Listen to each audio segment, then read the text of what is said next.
Harihi Om. Sahana Bhavatu Sahanau Bhunaktu Sahaviryam Karavavahai Tejasvinavaditamastu ma vidvishavahai. Om Shanti Shanti Shanti. Om Jaya Shri Krishna Chaitanya Prabhu Nityananda Shri Advaita Gadadhara Shrivas Adi Gaura Bhakta Vrinda.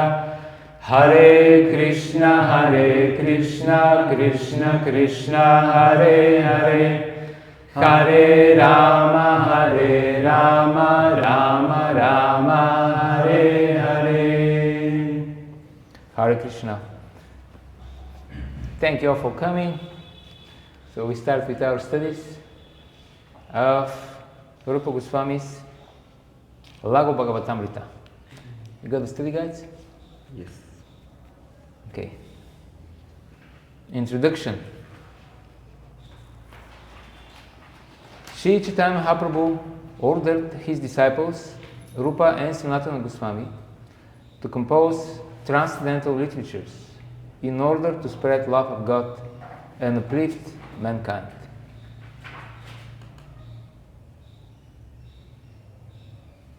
So that means the Lord empowers his devotees. We know that Mahaprabhu spent time with Rupa and Sanatana Goswami, and he told them, he gave them his mercy.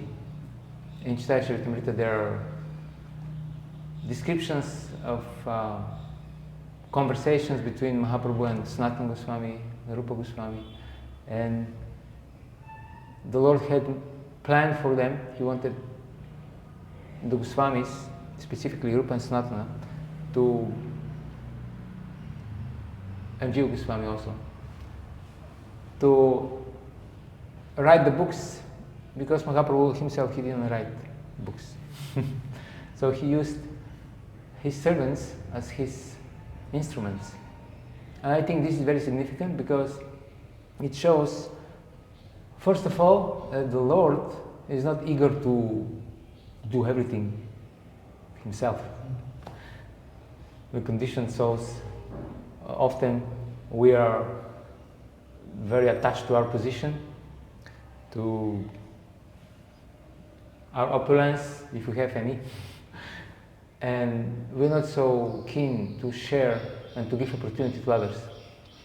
Mahaprabhu could have just thought, well, I'm the Lord, I came here to spread the love of God, nobody else can do it, nobody else is qualified, and he would have been right. But this is not the mood of the Lord.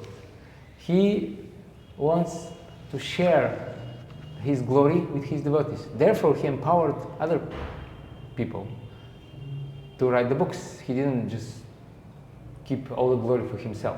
This is what Krishna does also during the Kurukshetra war. This is what Ramachandra did.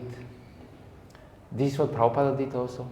Prabhupada would ask his disciples to give Bhagavatam class, for example. Okay, now you preach. And he would sit and listen. And sometimes, as the duty of the guru, he would correct his disciple.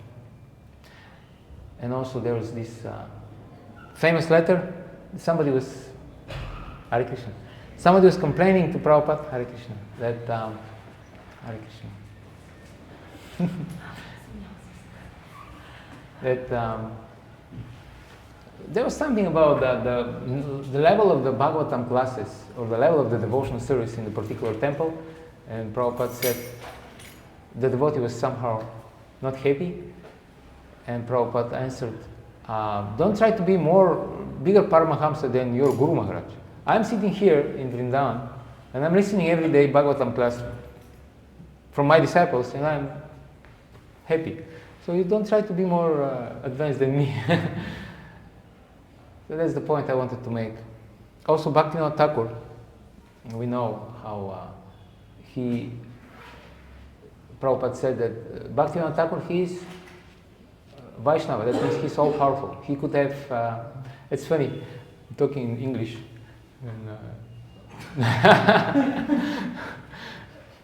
Except one guy, everybody else is okay with other language, but anyway, that's the duty, that's how we roll. So Prabhupada said Bhaktivinoda Thakur could have spread the whole movement throughout the universe. He's all powerful. And then the devotees were asking why he didn't do it. And Prabhupada said because he left something for me to do, something for us to do. Otherwise, also Mahaprabhu, he could have done everything on his own. So this is very beautiful quality of the Lord. The acharyas say that this is his most exalted quality, that he is very merciful to his devotees. And he wants to share his opulence with them. Therefore, Mahaprabhu ordered his disciples. It says ordered, but actually he gave the mercy to his disciples. One of these conversations, I think with Sanatana Goswami, after the Lord, for many days, he imparted all this transcendental knowledge. At the end, Sanatana Goswami prayed to him, please bless me so that this knowledge can be alive in my heart. Because it is one thing, like now, I'm talking, you're listening, or sometimes I'm listening, somebody's talking, and it's very nice, so many things, wonderful things, you are very inspired when you listen, during the class, and then when the class is over, somebody asks, so how was the class? It was very nice, so what was the class all about? And then you're like, and you have to think hard, because if we're not blessed by the Lord to remember and to apply in life this knowledge, then it will just remain some pleasant experience, and then when we walk out of the door, then we will forget all about it. Therefore, Sanatana Goswami prayed, please, my Lord, let this knowledge be, what was the word?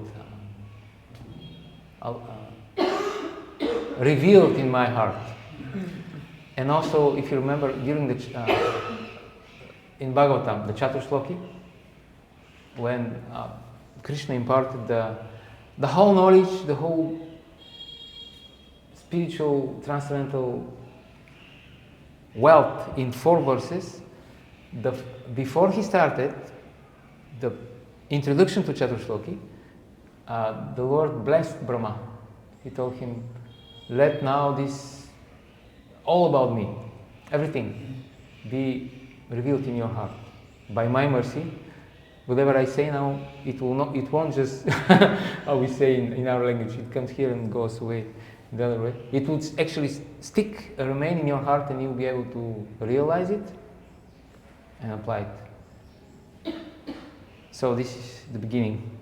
Shri Chaitanya Mahaprabhu ordered his disciples, Rupa and Sanatana Goswami, to compose transcendental literatures in order to spread the love of God and uplift mankind.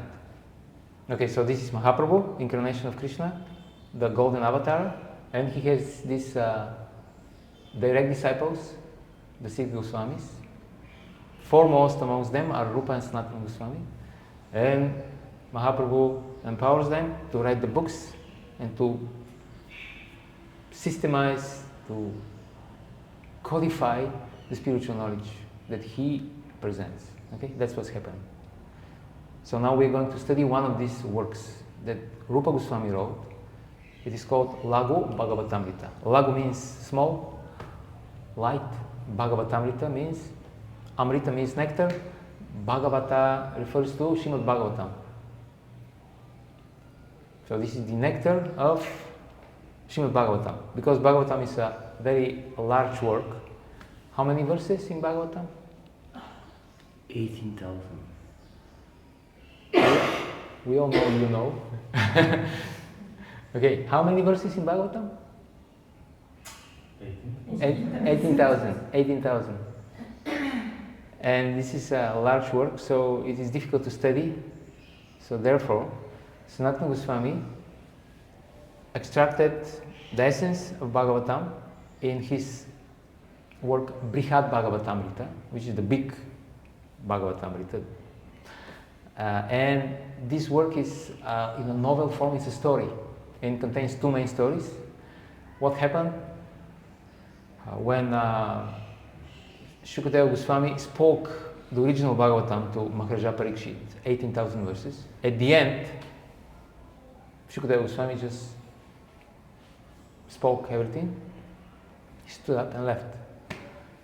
And then Parikshit Maharaj was about to leave, about to die, because this was the curse. He was cursed by this Brahman boy. And there was very little time before this dragon, that flying snake, would come and bite him. So it was just a moment of few moments. It was a matter of few moments. But then his mother, Uttara, approached him and requested her son, please, shortly, tell me what you heard from Shukadeva Goswami right now. Just before you leave, I need to know the essence of all this transcendental knowledge. And then Parikshit Maharaj spoke the answer to his mom was Brihad Bhagavatamrita. It's quite a big answer, I guess. Krishna in this, like we were hearing yesterday from Navina Nirupur with the class, that Krishna can shrink the time and he can expand the time also. He gave the example during the Rasa Lila dance. And Krishna, it was just one night, but it was very long night. It was night of Brahma. How long is the night of Brahma, Michelle? A lot. It's 1,000 Divya Yugas. One Divya Yuga is 320,000 years. It's one Divya Yuga. So 1,000 Divya Yugas is 1,000 times this. So Krishna expanded the time. So then I guess that's what happened. And Parikshit Maharaj spoke Brihad Bhagavatamrita to his mom. And Brihad Bhagavatamrita contains these two main stories. One is about Narada Muni, who was in quest. He was searching for the greatest devotee.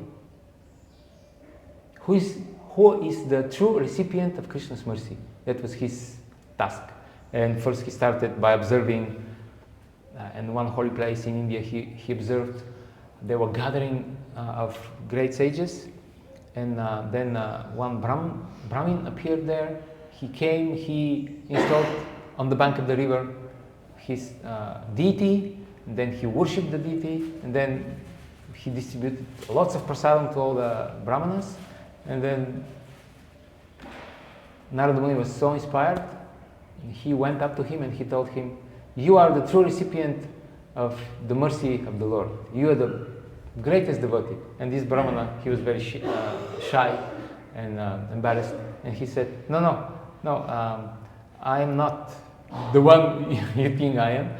There is much greater devotee. If you go to the south, then there is the great king. And he worships the Lord in much more opulent way. So then Narada Muni immediately went to the south, and then he met this king and he glorified him as the greatest devotee. And the king said, no, I'm not the greatest devotee. I have not received the mercy of the Lord, actually. There are much greater devotees than me. And he pointed him to the demigods, heavenly planets. And then Narada Muni went there. And then the story goes on like this. He goes to the next devotee, he glorifies him, and then the devotee tells him, no, dear sage, there are much greater devotees than me. And he points out to the next devotee, and then Narada Muni goes there. And then finally he reaches Goloka Vrindavana, and then he understands that the gopis, and especially Srimati Radharani, are the greatest devotees. So this is the one story. And the other story is about Gop Kumar, who travels throughout the universe. So this is Brihad Bhagavatamrita. And Laghu Bhagavatamrita, the work which we will study now, it's even shorter work. It's here, our study guide is 195 pages, so it's a short work compared to Bhagavatam, which is 18,000 shlokas, and Brihad Bhagavatamrita, which is... Have you seen Brihad Bhagavatamrita? 3 volumes like this. 1, 2, 3, because there is commentary also. There is the work itself, and then Sanatana Goswami wrote commentary on his own work. And then Rupa Goswami considered that even this Brihad Bhagavatamrita, which is supposed to be the ancestor of Bhagavatam, even this is quite voluminous work, so I should present the conclusion of Bhagavatam in a shorter form. And he presented Laghu Bhagavatamrita. But Laghu Bhagavatamrita is not story, it's rather philosophical work. So get ready. We're going to delve into philosophy now. It's traditional philosophical presentation. Okay. The cooperative spirit in which the brothers, Rupa and Sanatana Goswami, approached this monumental task is evident by analyzing their 2 companion works, Brihad, bigger Bhagavatamrita, and Laghu, smaller Bhagavatamrita. You have the study guide, right, in front of you? So it will help if you follow. I'm not sure whether, because we have only 6 of those, so we have to share. And not all the students are yet here, so. So, then the Lord empowers his devotees to speak on his behalf, and then devotees, they cooperate with one another.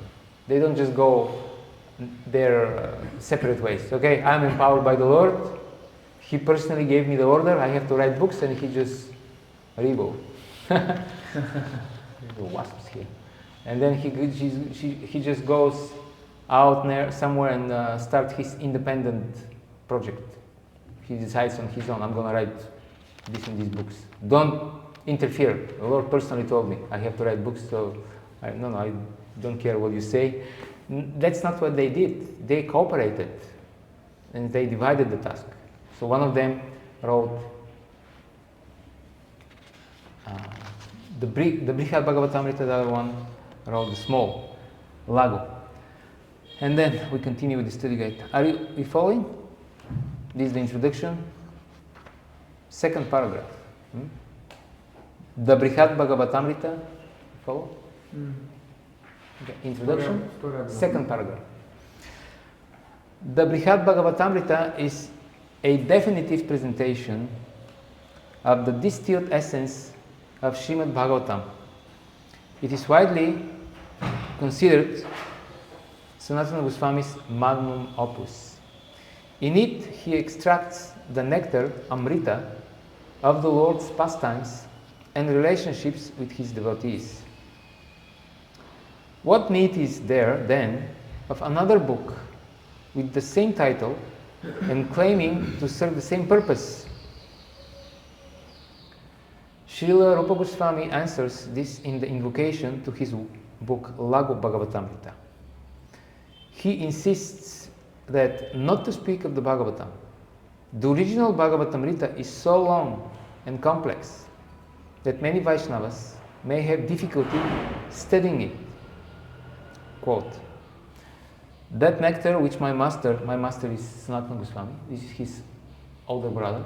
Rupa Goswami always considers Sanatana Goswami as his guru. Okay. That nectar which my master extracted from Srimad Bhagavatam can be relished in an abbreviated form in this work. It is useful, therefore, to summarize its teachings systematically. Srila Rupa Goswami is eager to distribute to all the Vaishnavas the nectar his elder brother laboriously churned. Then both he and the readers of his Laghu Bhagavatamrita will enjoy the sweet taste of this nectar. So Laghu Bhagavatamrita is something like a commentary that explains the essence of Brihad Bhagavatam. And Brihad Bhagavatamrita explains Bhagavatam. It's something like commentary of Bhagavatam.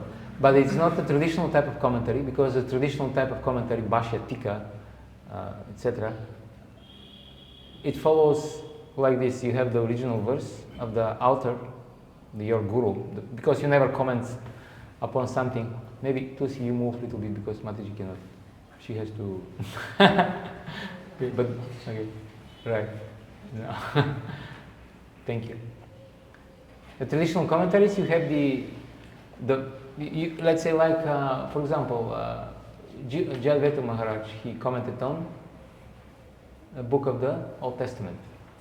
So the commentary goes like this: you quote the original verse, and then you comment on this. Right? Laghu Bhagavatamrita doesn't do that. It's a commentary on Brihad, but doesn't follow this sequential procedure. So just presents the essence. Yes, and there are also some differences which we'll explain between these two works. It's not only that one is a novel and like a novel story, and the other one is a philosophical treatise. It's not the only difference. There are other also. Okay, but here I wanted to mention that here we have the words of Mahaprabhu, the words of God, and then the disciples of Mahaprabhu, the Goswamis, they present the same knowledge. So there is no this modern invention. There is no this urge and drive to present something new. That's very important. You never present anything new. You present the knowledge that has been given to you by your guru, by the authority. Of course, you present it in a way that is original and unique for your own realization, because you have to be yourself while presenting this knowledge. And you try to present it accordingly to the time, place, circumstance, to the audience, but still it is the same knowledge. Yes? So we can make a parallel between like Prabhupada's commentary on Bhagavad Gita and Bhagavatam and his disciples' books and commentaries, which are not deviating from what Prabhupada is saying. Yes. They should not deviate. And at the same time, it should be, Srila Prabhupada writes, if you remember in Bhagavatam, there is purport, first canto. Srila Prabhupada explains that the preacher, the challenge before the preacher is to always try to find new, fresh, innovative methods to present the same knowledge, but in such a way that is very interesting to the audience. So this is the challenge. It should be the same. You shouldn't change anything. You shouldn't speculate. At the same time, you should use your intelligence given by Krishna to present it in a very interesting way. Otherwise, people will fall asleep. And we don't want this.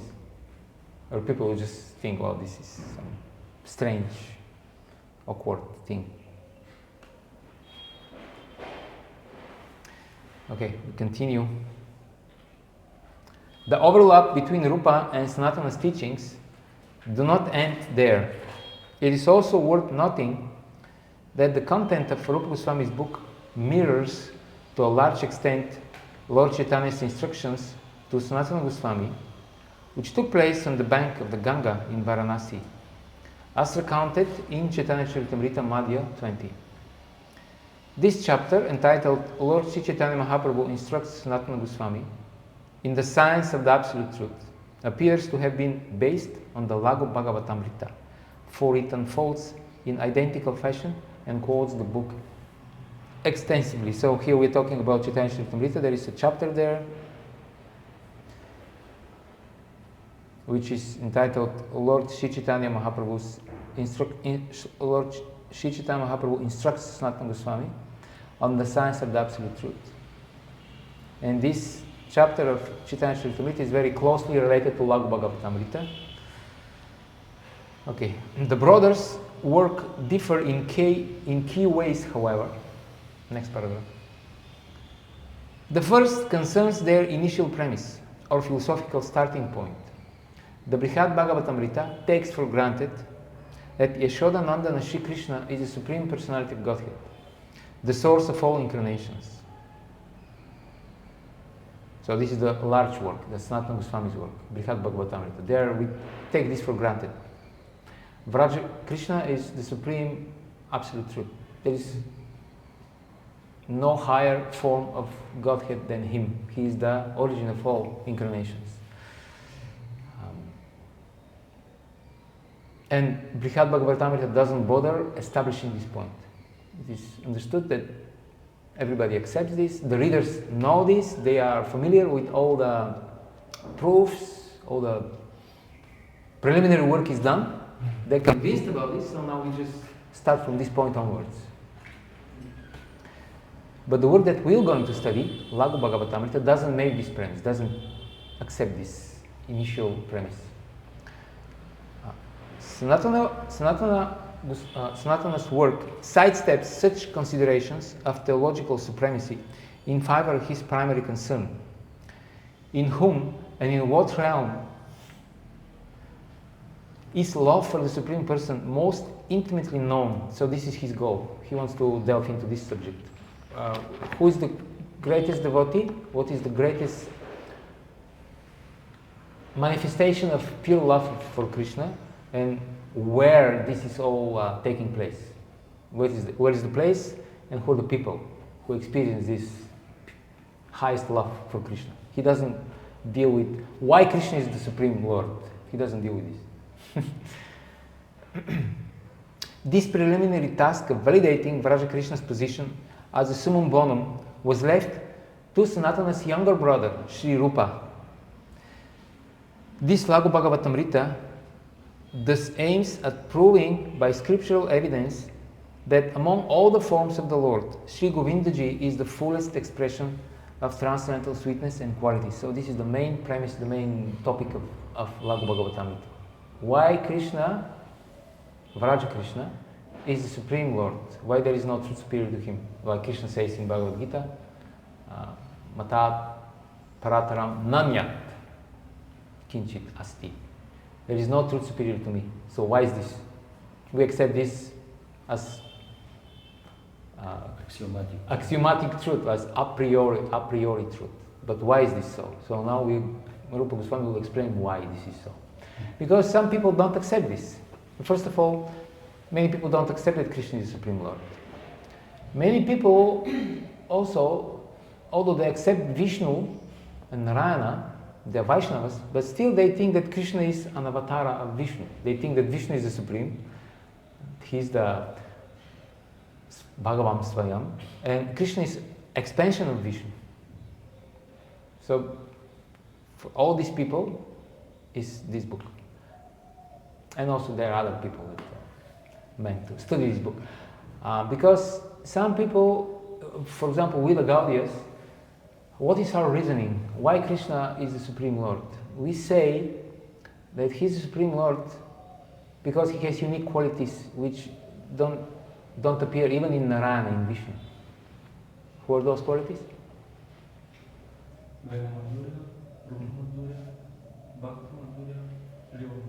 Yes, 4 unique characteristics. They don't appear even in Vishnu. And there, Krishna has a unique, sweet, beautiful form that no other incarnation, avatar, expansion possesses. He has amazing, unique, very sweet pastimes, which Narayana doesn't exhibit. He has very special devotees, and he plays the flute, basically. That's it. Vishnu doesn't play. No. Ramachandra doesn't play. He could, Prabhupada said, Ramachandra could play the flute, but he just doesn't. He chooses not to. But in a very charming way. Yes, Venu Madhurya. Extremely sweet way. In such a way that when the devotees hear the flute, they go crazy. They leave anything they do. Imagine, the gopis, some of them are breastfeeding their children. They are taking care of their husbands, or cooking lunch, or not lunch, should be dinner, because he doesn't play the flute at noontime usually. Or taking care of her parents or whatever, the most important things. But when they hear the flute of Krishna, imagine the mom just feeding the child, and then she just throws the child and then runs away to go to Krishna. That's very special. So these type of pastimes are not, we don't find them in Vishnu, in Narayana's forms. So this is our logic. Our logic is that Krishna is Supreme Lord, one of the reasons, because his pastimes are uniquely sweet and very intimate. So much so that he doesn't, devotees, they are not even aware most of the time that he's God. But other people have other logic. They say, no, Vishnu is the Supreme because he's always majestic. There is no instance when Vishnu is not God. And you're Krishna, although we accept he's also Vishnu, he's the Supreme Lord. But sometimes he forgets, and people around him also forget that he's God. So this is their logic. So therefore, our Lord, he's Lord, and your is his expansion of our Lord. We say no, because Krishna is still the Supreme Lord. He holds all the power, but he chooses to let his devotees very close to him. This is his own sweet will. So he possesses the majesty of Narayana, because Narayana is his expansion, but he also possesses something that Narayana doesn't. And this is the sweetness of his pastimes. Anyway, we will talk about this later more. Next paragraph. Secondly, the two books are distinct in literary style. The Brihad Bhagavatamrita is Puranic in form. What does it mean that is Puranic in form? Puranas are stories. Everybody likes to hear stories. So Brihad Bhagavatamrita is a story of Narada Muni and Gopkumar. It is a conversation between King Parikshit and his mother Uttara, describing the journey of two protagonists, Gopakumara and Narada Muni, as they discover progressively more intense and intimate modes of loving devotion to Krishna. While the Brihad Bhagavatamrita narrates a story, the Laghu Bhagavatamrita, on the other hand, is a concise, logical treatise expounding on Ishvara Tattva, and to a lesser extent, Shakti Tattva. So here I'm a little worried about this part. It's a concise, logical treatise, so let's see how we do this. I hope it will be interesting. And expounds Ishvara Tattva. What that means, it talks about Krishna and his incarnations, avatars, expansions. And to a lesser extent, Shakti Tattva, that means the energy of the Lord. Can we, so you just bring the other point that you were mentioning, because it's nice point that, okay, Brihad Bhagavatamrita is like, can we say that it's like for devotees, that they already have accepted Krishna, they already have accepted devotional service, and this is their goal. Because it starts from the premise it starts from the premise. Radha Krishna is the Supreme Lord, and we just go for the nectar. We don't deal with preliminaries. Yeah. So can we say that Laghu Bhagavatamrita is like a preaching way to bring all others into Brihad Bhagavatamrita? We could, I think, make this argument. So, okay, maybe because people don't hear the question, right? So I have to summarize the question. They should. Yeah? Because we have a mic there. Okay. Yeah, we could make this argument. I see the logic. And moreover, we'll hear later on, as Srila Prabhupada explains that in Laghu Bhagavatamrita, it is something like a short commentary on Vedanta Sutra as well, but it's another dimension of this work. Comments on the basic tenets of Vedanta philosophy. So we could say that it is a preliminary. Before you go for the nectar, then you have to get some preliminary knowledge, otherwise you won't understand. At the same time, we'll read a little later in the, how do you call this? The Anubandha Chatushtaya, the invocation, Mangalacharana of the work. Rupa Goswami explains who is the audience of the work. And you know what he says? He says, the audience of the work, this work is meant for my friends. Bas, that's it. So it seems he was not so much concerned about non-devotees, about general audience. That's a cool thing, no? People ask when you write a book, they ask, so what is the audience? What is the target audience? They expect some very thoughtful answer. It's like something like marketing, right? You are marketing certain segment of the public, and it's meant for these people, and therefore I design it in this way because these people, they are having this mindset and they have this, they think in this way. Prabhupada Swami doesn't do these things, at least in this world. For whom it's just for my friends, and whoever likes it, fine. If you don't like it, it's not for you. Close the book, get something, go to the library, go on the internet, find something else to read. It's not for you. For my friends, I understand it means for the devotees. And for certain devotees, for the Gaudiyas. It's a Gaudiya book, it's for us. So although you have a point, and I understand the logic, but at the same time the author himself, he doesn't say it's meant for outsiders. There are many books by the acharyas which start in this way.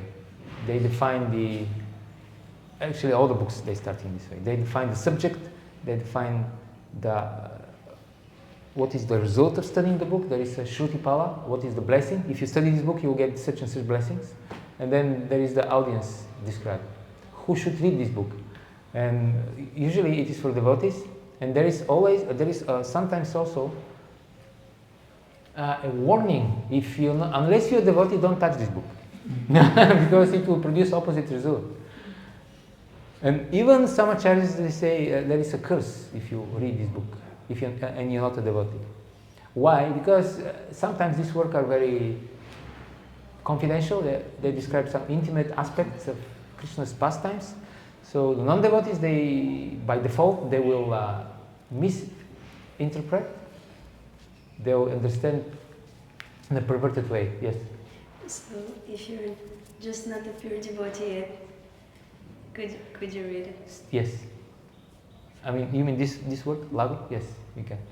Because if you are sincere, maybe you are not pure devotee in the sense that you have realized your eternal swarup in Krishna's pastimes, or you're not liberated yet from the bodily platform. But if you're sincere, you're still considered a pure devotee. You understand? Yes, thank you. Because you sincerely want to advance in Krishna consciousness, you want to please the Lord, you're not yet there, but you want to be there, so you consider it pure devotee, you have pure intention. So you qualify to read the book.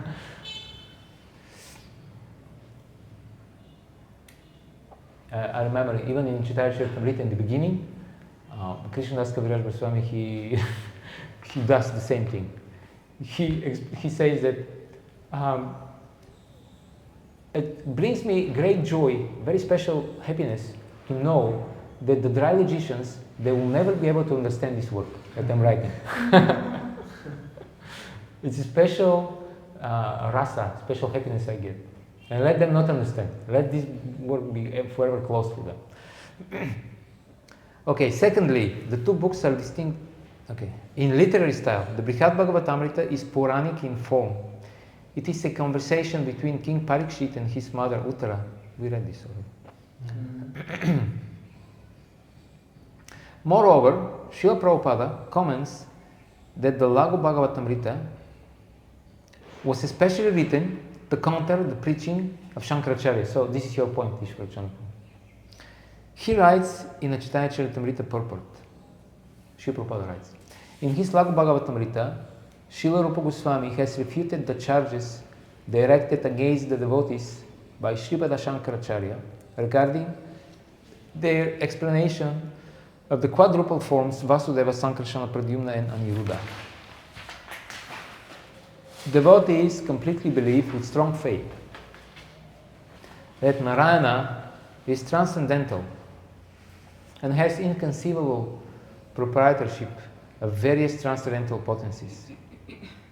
We therefore recommend that scholars consult the Laghu Bhagavatamrita of Srila Rupa Goswami, where these ideas are explicitly stated. Sripada Shankaracharya has tried to prove that Vasudeva, Sankarsana, Pradyumna and Aniruddha expand through cause and effect. In other words, that it's a material thing, cause and effect, as we know it in the material world. That means the pot maker is the cause of the pot. He's manufacturing it. That means the pot itself is not eternal. It has a beginning and it will have an end. So in the same way, Shankaracharya tries to present that because they expand from one another, Vasudeva expand into Sankarshan, and then Sankarshan expands into Pradyumna, and then Pradyumna into Aniruddha.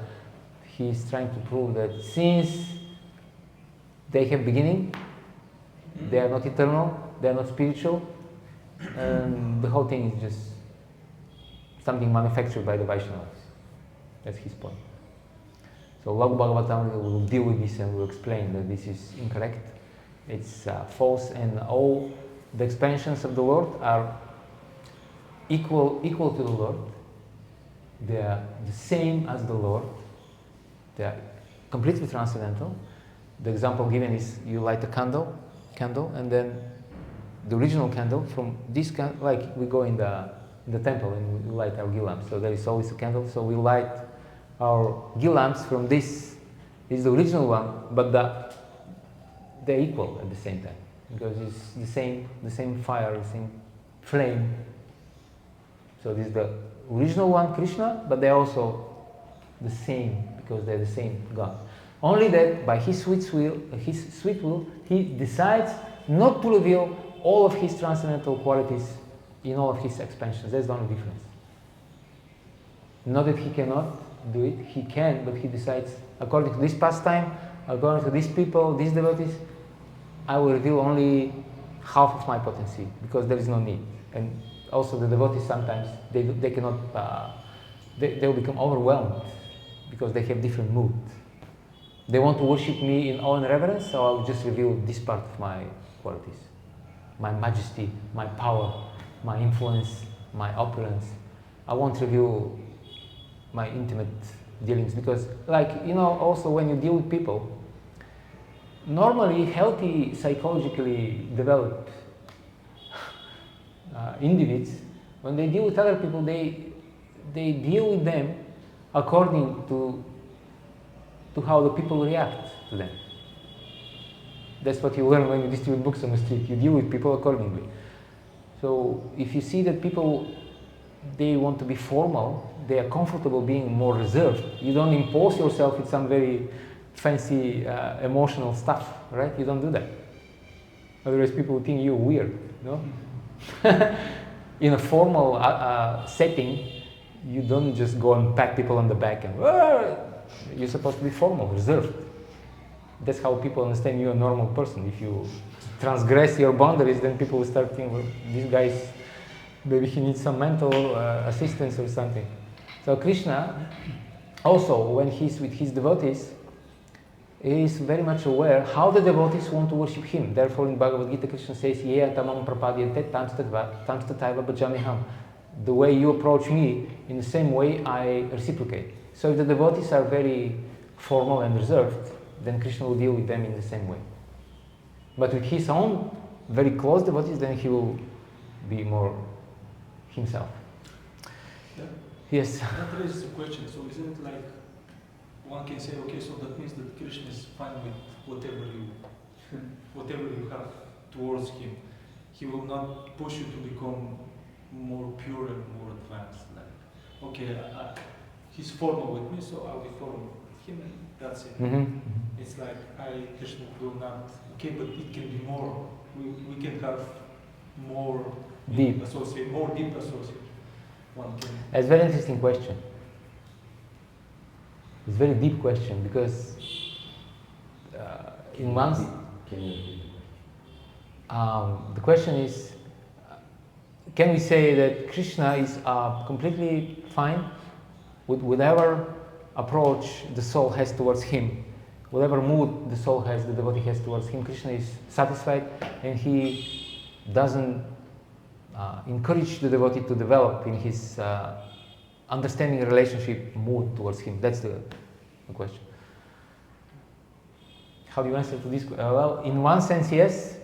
Because as we quoted Bhagavad Gita, Krishna says, in whatever capacity you approach me, I'm happy to reciprocate in that capacity. In others, and also the devotee, if the devotee approaches the Lord in this way, that means this is the devotee is comfortable and happy to be, let's say, Vaikuntha Bhakta. That's his Svarupa. He likes it in this way.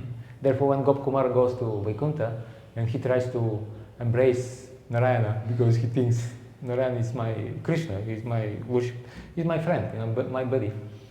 And then the devotees there are a little shocked because nobody deals with the supreme, majestic, supreme personality of Godhead in this way.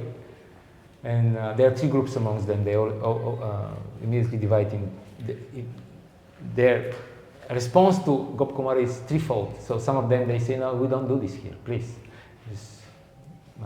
This is the way you deal with the Lord. They give him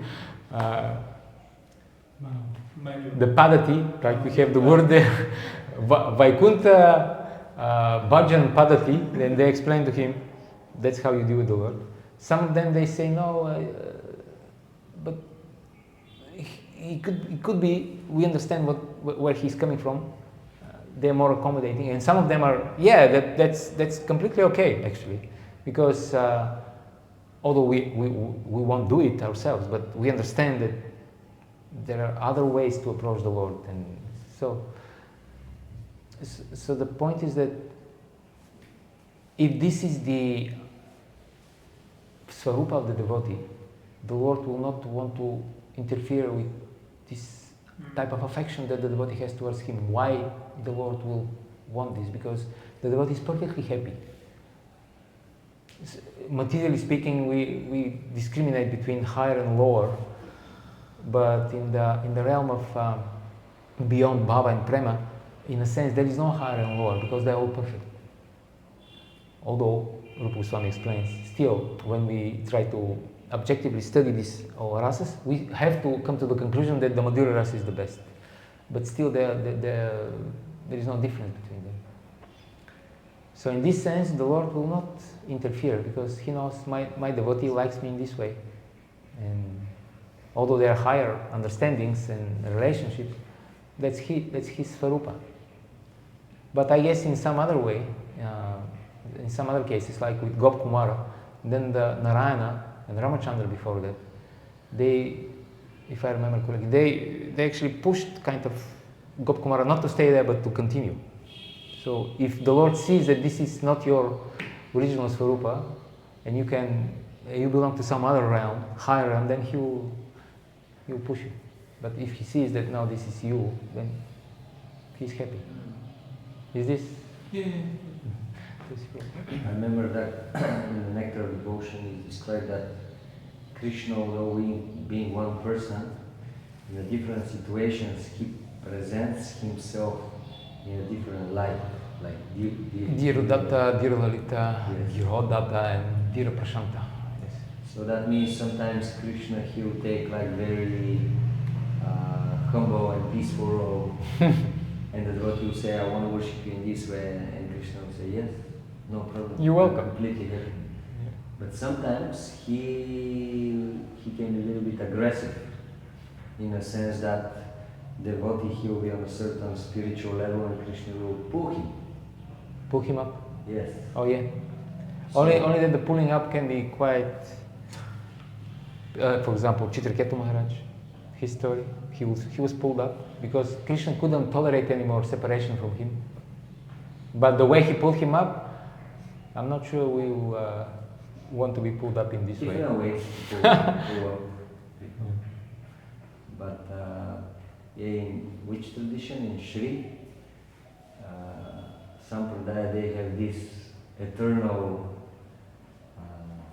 Relationship. it's more like what is the word? Eternal discussion. Oh yeah, right. How the Lord deals with the devotee.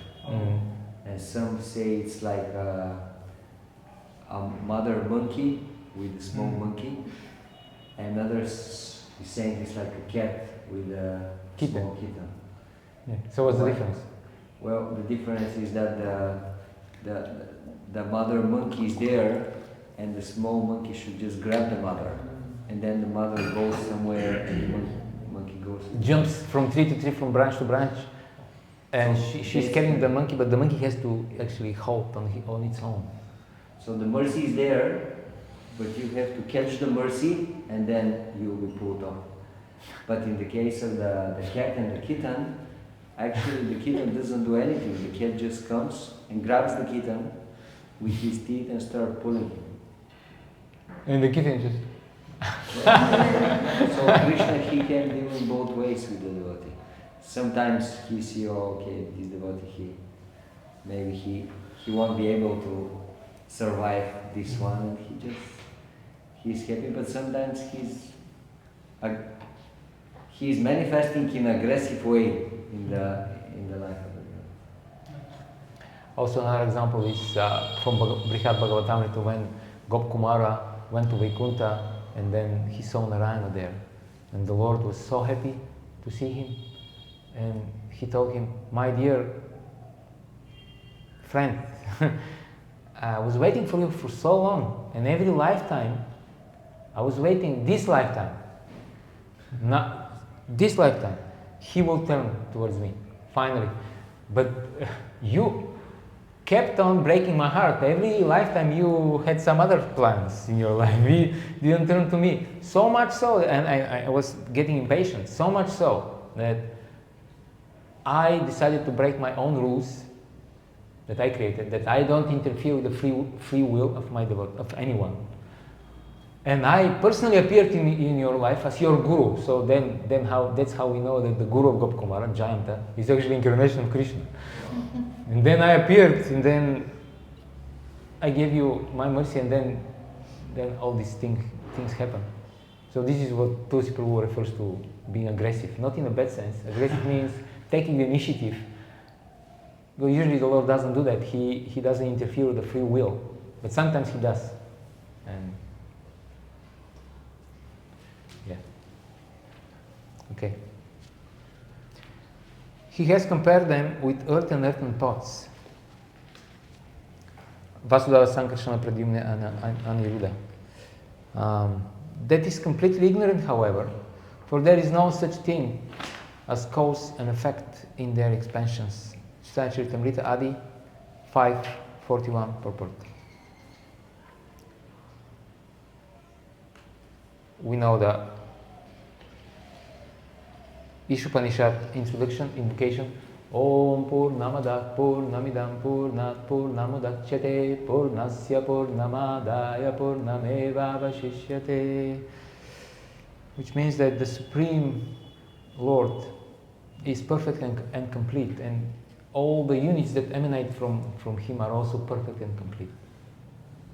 So it means all the expansions of the Lord are also perfect and complete. There is no question of cause and effect in material sense. So this is the reply basically to Shankara's argument.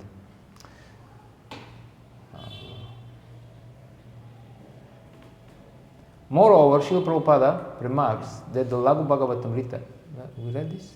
No. It's a natural commentary of the aphorisms of the Vedanta Sutra. Okay, now so we have, but it's only logical because Bhagavatam is the commentary of Vedanta Sutra. And Laghu Bhagavatamrita is like extracted essence of Bhagavatam, so it's only natural. Hence, the Laghu Bhagavatamrita establishes by conclusive argument many of the foundational tenets of Gaudiya Vedanta that we take for granted. For example, in another purport, Srila Prabhupada states, therefore Rupa Goswami in his Laghu Bhagavatamrita has established that Krishna, not Narayana, is the original personality of Godhead. So we are kind of used to this, but this is logically, shastrically explained and proved in Laghu Bhagavatam, which is quite valuable for us because it will fortify our own faith and also equip us with tools and weapons should we are challenged by representatives of other schools.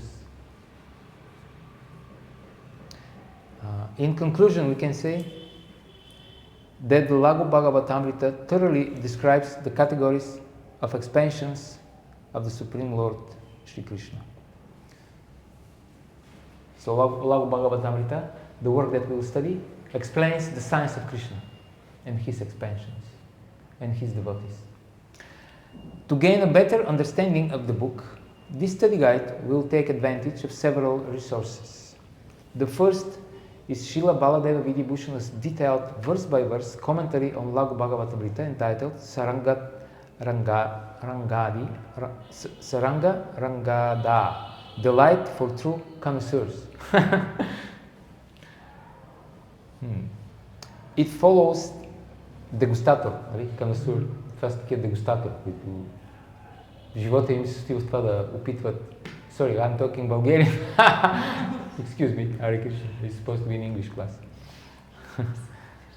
People who are supposed to taste different tastes, wine or different cheese, who a sense of taste is very refined, and they can discern when the taste is proper, when it's really good taste. Somebody was given an example of one of these kind of connoisseurs, degustators, who are, if you give him a laddu to taste, he can tell you, okay, it has been cooked on a fire made by such and such firewood, and where in such and such place, exactly where the place, because there's certain aromas in the air there. And also while cooking, the guy who was cooking was chewing palm, because this also goes into the preparation. So this type of connoisseurs. It follows each text throughout the guide. The other sources consist of two synopses of the Laghu Bhagavatamrita. So these are summaries. One given by His Divine Grace A.C. Bhaktivedanta Swami in a Chaitanya Charitamrita purport, the other by Srila Vishwanath Chakravarti Thakur in his summary study, the Bhagavatamrita Kana. So we are going to go through these two, something from tomorrow, and then we will start with the work itself. So this was the introduction to the study guide. Tomorrow we will start with the overview of Laghu Bhagavatamrita by Srila Prabhupada. Then we will go through the overview done by Vishwanath Chakravarti Thakur, and then we will start with the work itself. This is the Vedic way of education. First, you have to get a summary study of the work that we will study, so that you know what is there, and then understand the basic principles, and then you go in detailed fashion, word by word, verse by verse, and study the whole work. But already with this understanding in mind, that you know what to expect, you know what is the goal, the purpose, and the whole picture, and then you just fill up the details.